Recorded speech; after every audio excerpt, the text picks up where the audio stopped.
Завршува уште една жетва на оризот со старите проблеми и нервози.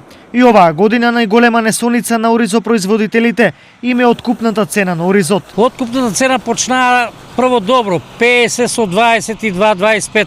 Сега гледам одма намалија. Јас са бајле бев таму во фабриките дека луштат и сместо го намалуват оризот, значи паѓа. Ако падне од 40 доле готови сме, па пропаѓаме на нула.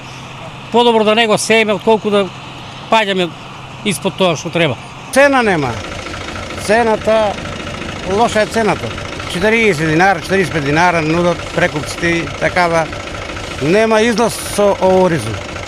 Ова е најголем, но не и единствен проблем со кој се соочуваат земјоделците од регионот. Не на време исплатени субвенции, обеќани пари за предадени количини, наводно ќе ни ги исплатат и сето тоа се влече уназад. Секоја влада која ќе дојде, секојаш на тега дека ќе го подобри земјоделието, а уствари они го назадуваат. Инаку, од насејаните 4800 хектари, годинава земјоделците очекуваат приноси од 5000 килограми по хектар. Велат дека оваа година била успешна за нив во однос на претходните години. Па добро, према годината добро е, има добро ориз. Нема многу, 500-600 кила има, повеќе нема него. Тоа е, нема цена. Работиме за џабе. Та е више при крај, 90% е завршена.